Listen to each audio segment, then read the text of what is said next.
అమ్ములు ఇట్రారా ఎరా అమ్మ వద్దు పారవేయద్దు పారవేయద్దమ్మా అన్ని పారవేయద్దమ్మా పారవేయద్దు ఓ అమ్మ మామూలు మంచిది ఎందుకు మళ్ళీ అన్ని అల్లేస్తుందంట అన్ని అల్లయ్యిగా వేస్తుందంట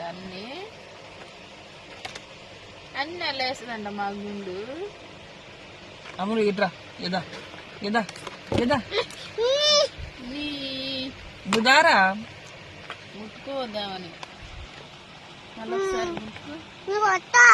ఇదా మామూలు కొట్టదు మస్తు మంచిది అసలు ఎవరిని ఒక్క దెబ్బ కూడా వేయదు.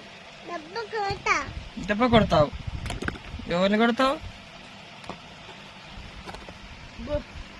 ఇక అన్నర్లే అన్ని అల్లేస్తుంది చదువుతుంది అంట సామాన్లు. ఇగరా పోయి